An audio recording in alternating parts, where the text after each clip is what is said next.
প্রেমের টান সব থেকে বড় টান।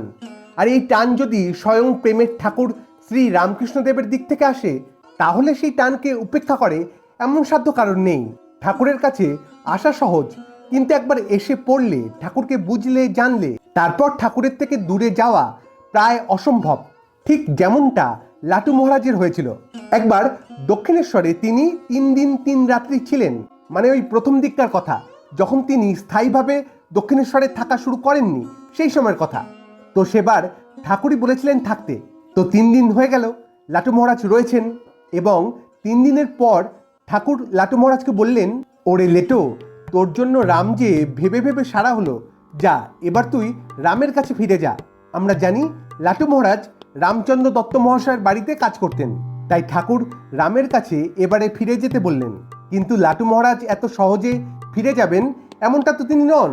তো ঠাকুরের কথার উত্তরে লাটু মহারাজ বললেন, আমি এখানকে থাকলে মনিবের কোনো গুসা হয় না ঠাকুরজি, আর তিনি তো আরেকজনকে রেখেছেন, সেই সব কাম করবে, আর আমি এখানকে থাকবে। তো তখন ঠাকুর বললেন, সে কি রে, তুই রামের মাইনে খেয়ে এখানে বসে থাকবি? এমন তো হয় না বাপু, যার মাইনে নিবি তার কাজ করবি, এই তো জানি। কিন্তু তুই একজনের মাইনে নিবি আর অপরজনের কাজ করবি, এরকম তো কোথাও শুনিনি বাপু। তো এরকম কথা হতে হতে রামবাবু ওনার স্ত্রীকে নিয়ে দক্ষিণেশ্বরে আসলেন, এবং এসে ঠাকুরের ঘরে যেতেই ঠাকুর যেই রামবাবুকে দেখলেন, তখন বলে উঠলেন, ওগো রাম, এই ছেলেটা কিরকম দেখো বাপু, যত বলি বাড়ি যা, ওরা তোর কথা কত ভাবছে, ততই এই ছেলেটা ফিক ফিক করে হাসছে আর বলছে, আমি এখানে থাকলে মনিবের কোনো গুসা হয় না, যতই বলি কলকাতায় যা, কিছুতেই এখান থেকে নড়বে না। কেন বাপু, সব কাজকর্ম ছেড়ে দিয়ে এখানে এত থাকা কেন? নাও, পারো তো তুমি বোঝাও। তো রামবাবু পড়লেন বিপদে। তিনি ভাবলেন, ঠাকুর যেখানে পারছেন না, সেখানে আমি কি করে বোঝাবো? তাও তিনি চেষ্টা করলেন। তিনি লাটু মহারাজকে বললেন, হ্যাঁ রে, এখানে কিসের জন্য পড়ে আছিস বলতো, বাড়ি যাবি না? তো লাটু মহারাজ কথাটি শুনে চুপ করে দাঁড়িয়ে রইলেন, মুখে কোনো উত্তর দিচ্ছেন না, একেবারে চুপ, মাথা নিচু করে শুধু দাঁড়িয়ে আছেন। তো এবার রামবাবু ঠাকুরের দিকে তাকিয়ে বলছেন, ভালোবেসে ছেলেটার মাথা তো খেয়েছেন, তাহলে আমাকে এখন আবার এই বিড়ম্বনার মধ্যে ফেলা কেন? তখন ঠাকুর মুচকি হেসে বলছেন, কি মধু পেয়ে ছোড়াটা এখানে পড়ে থাকতে চায় বলো তো রাম? আমি তো কিছুই বুঝি না।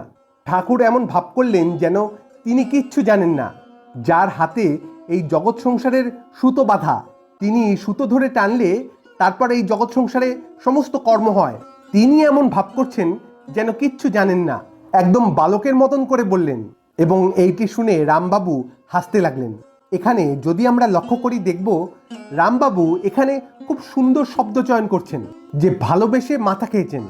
আমরা সাধারণত কি জানি, মাথা কিভাবে খাওয়া যায়, বুদ্ধি করে, কাউকে ঠকিয়ে, চালাকি করে, ব্রেন ওয়াশ করে। কিন্তু এখানে ঠাকুর ভালোবেসে মাথা খেয়েছেন, অর্থাৎ ভালোবাসায় মানুষ নত হয়, বশে হয়। ভালোবাসার থেকে বড় টান আর কিচ্ছু হয় না। চালাকি, বুদ্ধি, জোচ্চুরি এসব শুধুমাত্র ক্ষণিকের সুখ দেয়, তাই মানুষ ক্ষণিকের জন্য এসবের দিকে ছুটে যায়। কিন্তু ভালোবাসার টান, ভালোবাসার মর্ম যদি সঠিকভাবে পেয়ে থাকে, বুঝতে পারে, তখন আর কেউ এসবের দিকে ছুটে যাবে না। একবার প্রেমে মজলে, একবার প্রেম রস পেলে, তখন সেই প্রেমের কাছে বাকি সব একদম ফিকে হয়ে যায়। এই একটি কথা দিয়েই রামবাবু যেন সবটা বুঝিয়ে দিলেন। একবার যে ঠাকুরের প্রেমে পড়েছে, তার আর রেহাই নেই। সে কিছুতেই ঠাকুরকে ছেড়ে এভাবে যেতে চাইবে না, যেমনটা লাটু মহারাজ চাইলেন না। প্রেমের টান সব থেকে বড় টান। আজ এটুকুই, আবার দেখা হবে অন্য কোনো আলোচনায়। ভালো থাকবেন, সুস্থ থাকবেন। ধন্যবাদ। জয় ঠাকুর।